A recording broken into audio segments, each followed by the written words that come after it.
You're with Clement Manyathela. 702. Deal or no deal? That's really the question this morning as we discuss the Democratic Alliance and the African National Congress.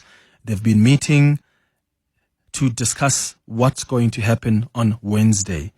The ANC is desperate for support for its budget that was tabled, was it sometime last month? And the DA has said we can support the budget if 1, 2, 3, and 4 are considered by the ANC. The ANC thought that the DA's proposals or suggestions were ridiculous, so they started now speaking to other parties. They went and approached the EFF. They've gone and approached Action SA. Action SA said, nope, we're not getting involved. They went and contacted Musi Maimane. The reality, though, is, especially if they don't have the support of Action SA, it doesn't help speaking to the other smaller parties. It's just not going to pass. The numbers are not numbering. And now it looks like they've been forced back to the table with the Democratic Alliance. So what exactly does the DA want? What exactly is the ANC willing to concede on? Karabo Khakhau is the DA national spokesperson. And I want you to take your calls on this as well, by the way, on 011-883-0702. The WhatsApp line is 072-702-1702. Karabo Khakhau is the DA national spokesperson joining us now on the line. Karabo, thank you so much for making time for us. Good morning. Good morning, Kevin. Thank you for having me, and good morning to your listeners. So I want us to start off maybe with just the conversation you had as the federal executive in the Democratic Alliance. You were having this important meeting yesterday. The ANC was also having its NEC meeting. What have you resolved on as the federal executive in as far as what your approach to this budget process should be? Well, Clement, we can't resolve on anything until the negotiation is concluded. So what happened last night was pretty much the FedEx being brought into the confidence of the background of the conversations that are happening. And obviously, given what the conclusion of the negotiation is, then FedEx will meet again either today or tomorrow to take a decision on whether we support the outcomes of the conclusions or not. That was pretty much what the FedEx meeting was about last night. And you would know that from the onset, the Democratic Alliance has communicated that the reason why we're in the GNU is to grow the economy and create jobs. And that is it. If you have a budget that grows the economy and creates jobs, a budget that seeks to bridge the inequality gap in this country, the Democratic Alliance will be happy. But the budget that Gorongwana tabled was not doing so. And we did not approve of a VAT hike given the current cost of living crisis that the country has at 2%. We also did not approve of one at a 0.5%, particularly because, it would be easy to have a different conversation if we were saying you have a 0.5% increase, but that is directly directly linked to an economic agenda where the 0.5% wouldn't be felt at all.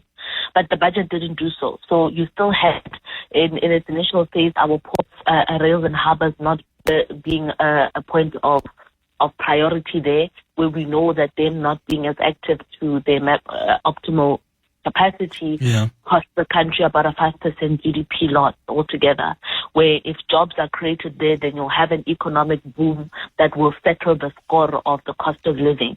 And it didn't do so. These are the part of the things that we wanted to talk about.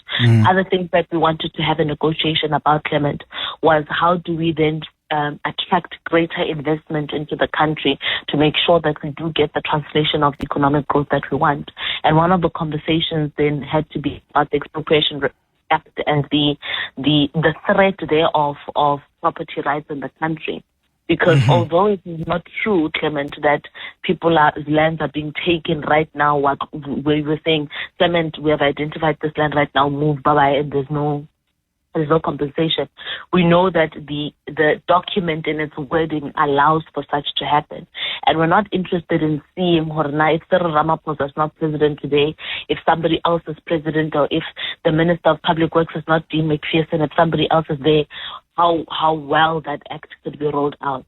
We want to make sure that no politician, irrespective of the political party that deploys them, has the power as strong as that of the apartheid government to be able to, in the name of public good, say, Karabo, Clement, you guys have a shopping center in Soweto or in Tabong and Valcom.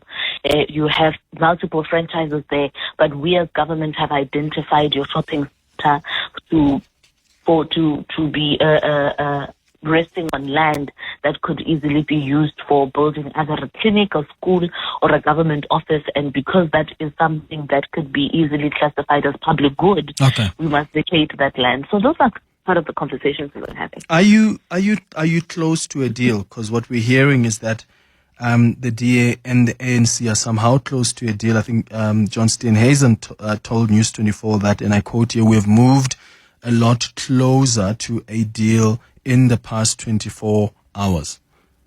We are still, the conversations are constructive. They're more constructive than they were on Friday, 1:30, when we all told each other where to get off. But they are more constructive now. As for whether we have signed the deal, no, we're not there yet. I can't confirm that. But it does seem for us to be moving in a constructive way. But also what's important for South Africa, let me say this, Clement. What's also important for South Africans to witness, to see here, that we are witnessing an ANC that is being pushed to accept the fact that they are a 39% political party without the power to bulldoze ideas and decisions as they did in the past. They are now being pushed in a position where they have to really put their tails between their legs and be humble to the understanding that they do not operate alone, that they can't bully the nation into adopting policies and a budget that is not in the best interest of South Africa. When did they come back to you guys? Yeah, Karabo, because the ANC, I think, had decided, hey, let's try and engage the smaller parties now, because the DA is asking for things that we're not able to agree to now. Did they reach out to you guys on the Saturday or last week? What did they say while they were concurrently having these meetings with smaller parties? So on Friday, they were not saying anything. That's when things broke down. And then Saturday night, they gave us a document, which we responded to yesterday, Sunday. And a document that says what? I can't tell you what the document says. We're not implemented, because that would be the same as me leaking the negotiation conversation. Okay, but is it a document that talks to what you guys have asked for in return to support the budget? Yes, it is a document that, Okay, are they willing to make some concessions though, without you telling us what those concessions are? Is the ANC based on the document they sent you on Friday? Are they willing to make concessions that they were refusing to make like a week ago? Yeah, that is more. That is more the chat. There is a bit more construction there. I mean, as for willing, as a politician myself, I would tell you the term "willing" here is also a very tricky word to use, because technically they're not. They're forced to have to deal and stomach the DA and their sobriety, because in the past they didn't want to at all. They were not budgeted the day before they sent the letter, right? But because other kids in the political playground said, no, we don't want to play with you. Now they're like, oh, okay, since the DA has the nicest toy and they want to share them with us, okay, let's go play with the DA. Yeah. So here's a question, Karabo, that I know a lot of the listeners have been thinking about, right? And it's about the 0.5 percentage point hike. As the DA, even when I spoke to you about, a couple of weeks ago, you said under no circumstances will the DA support this 0.5 percentage point hike. Now, you told South Africans that we are refusing to support this hike because we know that a 0.5 percentage hike cannot be justified. It's still going to hurt the poorest of the poor.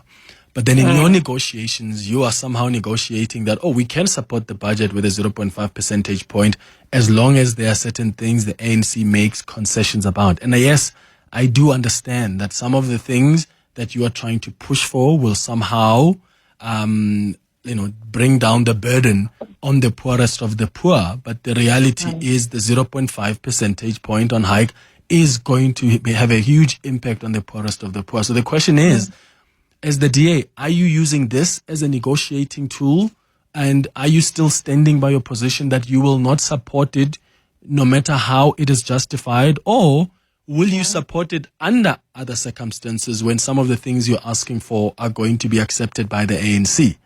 Clement, I'm going to be frank with you. This is probably the hardest decision the Democratic Alliance has had to make in the JNU, particularly because you are right. And according to us and where we stand as a political party, if we were alone in government, under no circumstance would we be having a conversation about VAT, about personal income tax, about tax in general, because that's not what we want and it's not what's in the best interest of South Africans. But unfortunately, in the same way that the ANC is a 39% political party, we too don't have a majority in government, right?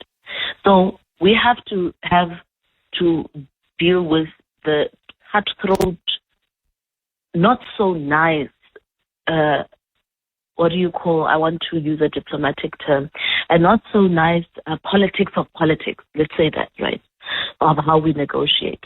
So we say, if you are going to then want us to then be able to make sense of how you are going to rise, you're going to add to the cost of living of South Africans that is already unbearable, then you must provide proof that when South Africans go into the shopping center and they have to pay for basic living, that the pinch that they're going to feel is not going to be as painful as it would originally be.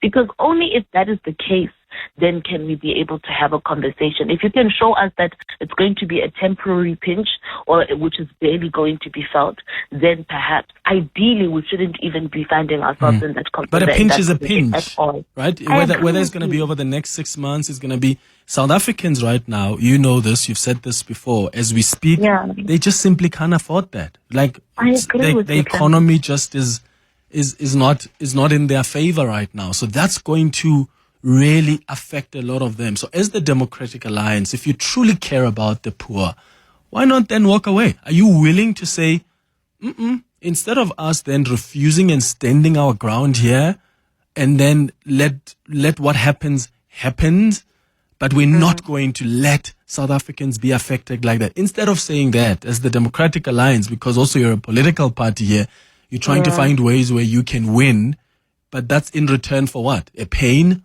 on the pockets of South Africans that you say you care about? Clement, we're not far from each other. And that's why I was saying I'm being honest and vulnerable to the fact that this is a very difficult conversation to have, particularly because we don't have the 100% power to be making the decision. We have to negotiate with people who are not operating in good faith, people who are stubborn to a solution that we've given them that results to 0.2% rate hike. We've given that to the table, and they've refused to take in it, right? And so the painful consequence that we find ourselves in right now as the Democratic Alliance is having to choose between, we are now at a 0.5%. Could we make it less painful, or do we walk away? And if we walk away, Clement, what are the consequences? Are we going to then allow South Africans to experience a more painful reality of living under an ANC and EFF and all the disastrous losses of people that would plunge the country into an even further deeper crisis where investor confidence is going to be nowhere to be seen, where nobody's going to want to do business with us, with people who have shown themselves that in government, when they were given an opportunity, they've pretty much boshed and did not act in the best interest of South Africans. And that's what's at the table right now. And again, Clement, I want to remind you that we're not done.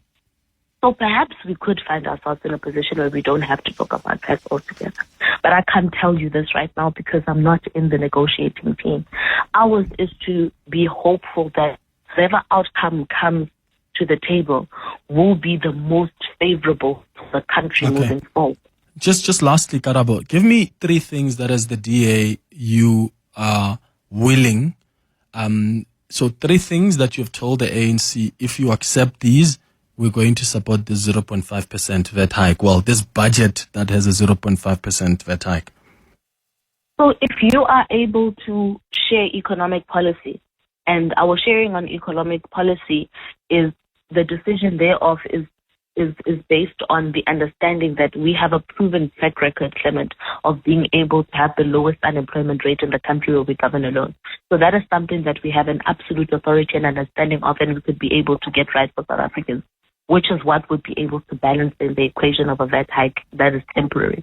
That is what. What would that mean? What does it mean? Someone from the DA sits on in the Operation Vulindlela. What does that mean in practical terms? Yes. That does mean that we do have a co-chairing of Operation Vulindlela. Okay. That is part of it, right?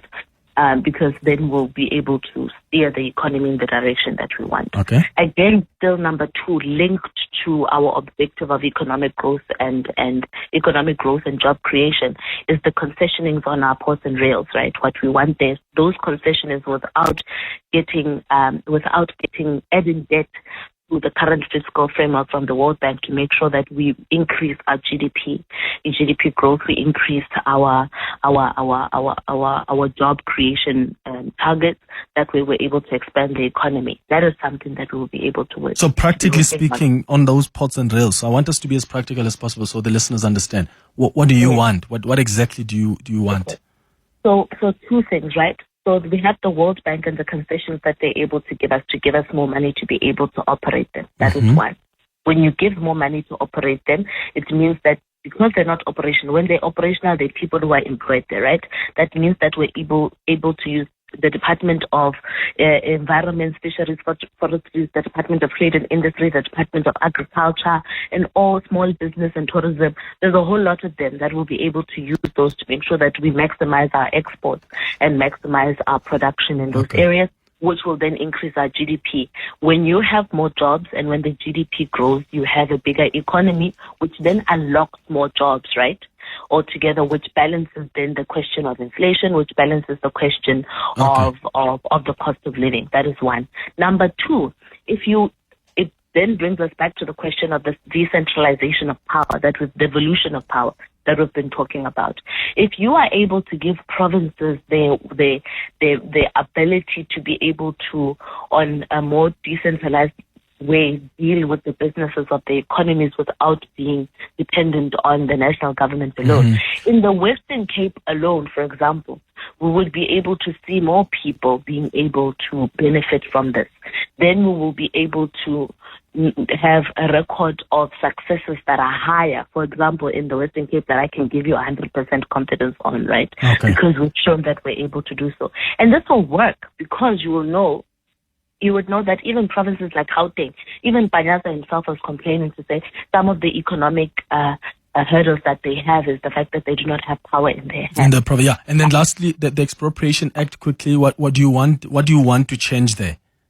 The Expropriation Act, the issue of it being incumbent on you and I to seek the counsel of the courts, Clement, when we disagree with the evaluation of the state, should be scrapped altogether, because that doesn't make sense. I'm going to give you an example.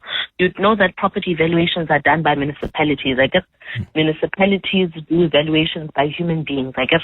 So if you have somebody who's corrupt in a municipality, which we know they exist and it's seen in the past, having to deal with a property value that is different from ours, when you and I disagree with the value that I'm supposed to get as a matter of compensation from the state, if we don't agree with the state, the fact that you and I must dig into our pockets to go fight the state in court does not make sense. So it must be just and equitable, and there must not be nil compensation. As 100%. Yes. Got it. Karabo Khakhau, DA National Spokesperson, thank you for speaking to us. Tshidi Madia is the AWN Associate Editor, joining us now on the line. Tshidi, thanks for also making time. So are we getting to a deal or no deal? From what Karabo is saying, the ANC seems to have humbled itself to go back and say, okay, let's talk again. And apparently they are agreeing to a lot of the demands by the DA now. Good morning, Clement. I think the difficulty there is that you're dealing with an ANC with many schools of thought about what's the way forward. Yeah. So someone the DA will say to you, the people we are talking to are cool heads, and we believe we are finding each other. But there was a meeting that went awry on Friday. When those people went back to the ANC, the understanding was that the meeting that the DA had with particular individuals from the ANC wasn't a sanctioned meeting. So there was also that back and forth about who are they speaking to. That's very important. It's also important to recognize that of those who engineered this whole GNU, there are those who now believe that they're actually on the wrong path with the DA, that even if you reach a deal right now, it doesn't stop the next hurdle, the next fight, and that they feel the demands put on the table by the DA are actually laying the foundation of the battleground, that it's easier for the ANC to actually walk away. So what they believe is happening is it's postponing the inevitable if you reach a deal. But their insiders have said to me that they are finding one another. What's curious is that a deal has been struck elsewhere, Clement. I can tell you with some level of authority that a deal between the ANC and XNSA is on the table. I don't think it's been signed as yet, but an agreement was made. They held meetings on Saturday and Sunday, and they are expected to back the budget, or with some tinkering, but will definitely back the budget. The view is that the ANC might be playing Action SA as insurance in case things don't go well with the DA. But I don't think Action SA is not alive to that. I think Action SA is very much alive to the fact that they could be used. I mean, Karabo spoke to you about dealing with a party that's not negotiating in good faith. I think to some degree, Action SA must feel the same way. But there are smaller parties that are willing to back the ANC, again, with some tinkering around the budget. Yeah, and on what Karabo says they want, I mean, Operation Vulindlela, they want to co-chair that. I don't see that being a big issue, but POS and rails, the devolution of powers, that's what the Western Cape has been fighting for, the DA for a while now. And also, they would want the compensation, compensation without compensation, the land policy. Yes, that one. Expropriation without compensation. Because the ANC basically would have to go and say, they would have to say, okay, we're taking away nil compensation. It's just going to be just and equitable. That takes the ANC, that reverses its very policy. Are they willing to concede to that? So these are the things that the ANC must also recognize, the impact of walking back on particular decisions, especially those stemming from the sixth administration in this particular agreement. So there is that, where people are mindful that you can't tinker with even a BELA, even an NHI, even expropriation, because of the impact this will have on those that the ANC is aligned to and the support and its base as well. So there is that recognition. The issue of devolution of rail, in a way, there are some, again, there are many different schools of thought on the ANC. There's also say, but this has been in the pipelines, this has been talked about. Give the DA what it wants. The DA wants time frames, give them time frames. As we speak now about OV, you're correct to say that almost feels inconsequential, right, on paper. And what you're hearing, and this is where you see the ANC also thinking about what power sharing actually looks and feels like. You hear people going, that Asha Serapin won't be so bad at OV. So you go, that's interesting. Now you're willing to have the deputy minister, a DA member serving in OV. That's very interesting. So you can see the back and forth and the thoughts around what is ideal taking place in the ANC, the wheels turning, so to speak, Clement, to some degree. But again, I go back to different schools of thoughts are happening in the ANC. So we'll see which one prevails. Unfortunately, we have to wait for tomorrow to see how the finance committee plays itself out, and obviously Wednesday in that regard. Yeah. Tshidi Madia, thank you so much for contextualizing it for us. Tshidi Madia is the EWN Associate Editor. Operation Vulindlela, they want to co-chair that. That sits in the presidency. They want the devolution of powers. Instead of nil compensation, they want just and equitable, which is probably a policy that's existed before in the ANC. That basically says to the ANC, you reverse your own policy. It's going to be so interesting to see which of these matters the ANC is willing to concede on, because they're desperate for votes. Wednesday is D-Day for budget. If Wednesday comes, they don't have the support, there are going to be consequences. Let's get the latest in Eyewitness News headlines.